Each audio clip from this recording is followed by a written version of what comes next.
Lord मेरे जीजो, क्या आप जानते हैं कि पुराने समय में जब कुर्बानी होती थी वो कैसे होती थी? निर्गम 38 का 8 है। उसके होदी और उसका पाया दोनों पीतल के बनाए। ये मिलाप वाले तंबू के द्वार पर सेवा करने वाली महिलाओं के पीतल के दर्पण से बनाए गए।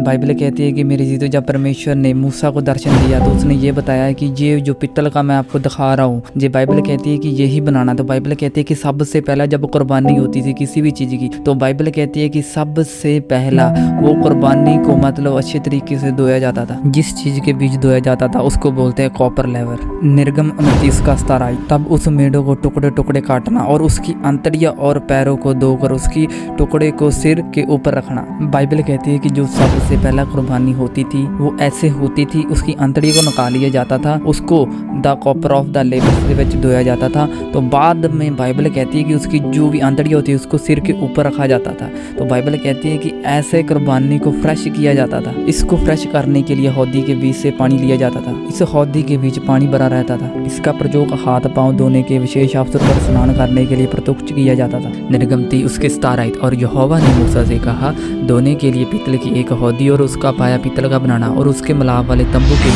बीच में रख, उसमें जल भर देना और उसी में हारून और उसके पुत्र अपने हाथ पांव धोया करे। ये एक हाई प्रीस्ट महायाजक की बात हो रही है। जब जब वह मिलाप वाले तंबू में प्रवेश करे तब वह हाथ पांव पर जल से धोए, नहीं तो वह मर जाएंगे। जब वह वेदी के पास सेवा टहल करने अर्थात यहोवा के लिए हव्य जलाने के लिए आए तब हाथ पांव धोए, ऐसा ना हो कि वह मर जाए। बाइबल कहती है मेरे जीजो, एक आज्ञा होती थी। अगर बाइबल कहती है कि कोई भी औरत का कुर्बानी करने के लिए गया होगा मिलाप वाले तंबू के बीच में, अगर उसने अपने हाथ पांव नहीं धोए होंगे तो बाइबल कहती है दैट सेट उसकी मृत्यु डेड हो जाता था। यूहन्ना 13 उसका 12। जब वह उसके पांव धो चुका था और उसके कपड़े पहनकर फिर बैठ गया तो उसने कहने लगा, क्या तुम समझे हैं कि मैंने तुम्हारे साथ क्या किया? मेरे अजीजों, यीशु सबसे उत्तम हमारा महायाजक प्रभु यीशु मसीह है। बाइबल कहती है कि जब यीशु ने भी पानी के साथ अपने चेलों के पांव धोए तो बाइबल कहती है कि यीशु ने उनसे क्वेश्चन किया, क्या तुम समझते हो कि मैंने तुम्हारे साथ क्या किया? यीशु अपनी हर एक भेड़ को, हर एक बंदे को, हर एक पापी को बचाना चाहता था। इसलिए यीशु मसीह खुद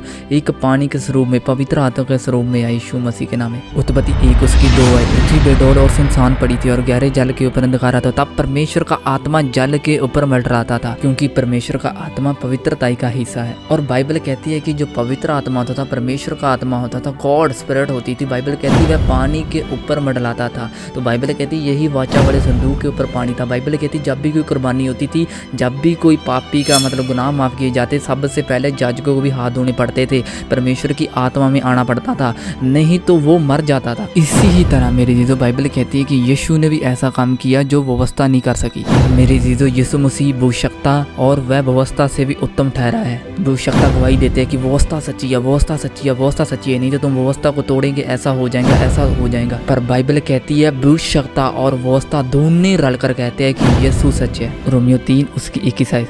पर अब बिना व्यवस्था परमेश्वर की वह धार्मिकता प्रकट हुई है जिसकी गवाही व्यवस्था और भविष्यवक्ता देते हैं। मैं आपको यीशु का प्रचार करने आया हूँ, क्योंकि बाइबल कहती है कि यीशु ने आपको व्यवस्था के शराब से छुड़ा लिया है, नहीं तो आप कितनी कुर्बानी करते, कितनी ही ज़्यादा दुआएं करते रहते। तो बाइबल कहती है कि दैट सेट आपके ऊपर मृत्यु भी आ जाती है जब आप व्यवस्था को फॉलो करने की कोशिश भी करते। गलातिया 3 उसकी 22। इसलिए जितने लोग व्यवस्था के कामों पर भरोसा रखते हैं वह सब शराब के अधीन है। मैं आपको यही चीज़ समझा रहा हूँ मेरी चीज़ों, खुदावन यीशु ने आपको व्यवस्था के शराब से छुड़ा लिया है। अब आपने यीशु की ओर देखना, व्यवस्था की ओर एकदम भी नहीं देखना, क्योंकि यीशु सब कुछ सिखा सकता है। यूहन्ना 7 उसका 37। पर्व के अंतिम दिन जो मुख्य दिन था, यीशु खड़ा हुआ और पुकार कर कह रहा, यदि कोई प्यासा हो तो वह मेरे पास आए और पिए। जो मुझ पर विश्वास करेगा, जैसा पवित्र शास्त्र में है, उसके हृदय में से जीवन जल की नदियां बह निकलेंगी। जी मेरे जीजो, यीशु मसीह का पानी का प्रतीक बता रहा था। अब जब विश्वास करते हो तो बाइबल कहती है कि यीशु वही पानी आपके ऊपर मंडराता है, वही पवित्र आत्मा आपके ऊपर जब आता तो बाइबल कहती है आपको कोई जरूरत नहीं कोई सिखाए, आपको ना सिखाए। बाइबल कहती है कि जब पिता का आत्मा, पवित्र आत्मा आपके ऊपर आएगा, आपको सब कुछ सिखा कर जाएगा यीशु मसीह के नाम में। क्योंकि बाइबल कहती है करना तो विश्वास कर, क्योंकि विश्वास करने वाले लिए सब कुछ हो जाएगा। वो व्यवस्था कहती थी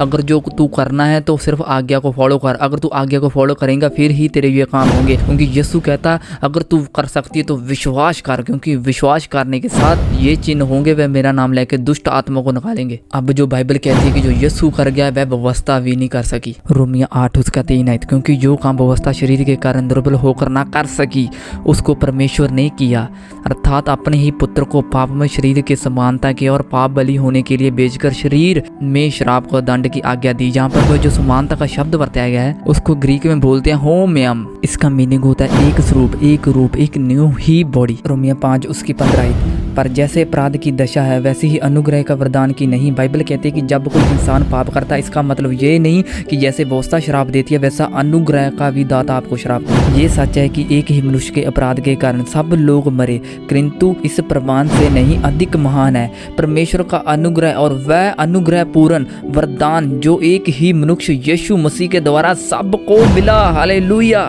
अब आपने जो करना है विश्वास करो। अगर आप ही सब कुछ करने लगे, आज्ञा को फॉलो करने लगे, 613 कानून को 2910 आज्ञा को फॉलो करने लगे, तो मतलब फिर तो आप ही सब कुछ कर सकते हो। तो यीशु की आपको जरूरत ही नहीं, क्योंकि यीशु ने क्या है, मुझ पर भरोसा रख। कहता अगर तू मेरे में बना रहता, उसने ये नहीं बोला कि अगर तू व्यवस्था बना रहता, कहता अगर तू मेरे बना रहता है जैसा तू कहता वैसा तेरे साथ हो जाएगा। मैं व्यवस्था को उल्लंघन नहीं करता क्योंकि व्यवस्था एक लॉ है, ये साथ के साथ है। तो क्या हम ये कहे कि व्यवस्था पाप है? कदापि नहीं। वरन बिना व्यवस्था को मैं पाप को नहीं पहचानता। व्यवस्था यदि ना कहती लालच मत कर तो मैं लालच ना जानता, परंतु पाप का अवसर पाके आज्ञा द्वारा मुझ पर सब प्रकार का लालच उत्पन्न किया, क्योंकि बिना व्यवस्था पाप मुर्दा है। क्योंकि मेरी चीज़ों क्रिश्चियनिटी में सबसे ज्यादा हो रहा है वो क्या है? वो है पाप। क्योंकि बाइबल कहती है कि व्यवस्था से कोई भी प्राणी धर्मी नहीं ठहरेगा, क्योंकि व्यवस्था से सिर्फ पाप की पहचान होती है। जब आप यीशु को बोलकर फिर से वही चीजों को फॉलो करने लग जाते तो बाइबल कहती है कि तुम्हारे लिए कोई भी कुर्बानी नहीं बाकी बची। अगर आप अपने ही दम पे ही स्वर्ग ले सकते तो मसीह का मरना ही व्यर्थ होता। इसलिए मेरे जीजो यीशु आए। बाइबल कहती है कि यीशु अनुग्रह से भरे हुए भरपूर है। बाइबल कहती है कि जब आप यीशु पे बिलीव करते हो तो वह अनुग्रह आपके अंदर ट्रांसफर हो जाता है। तो बाइबल कहती है फिर आपके ऊपर व्यवस्था का कोई भी श्राप नहीं चलेगा, क्योंकि आप व्यवस्था के अधीन नहीं वरन अनुग्रह के अधीन हो।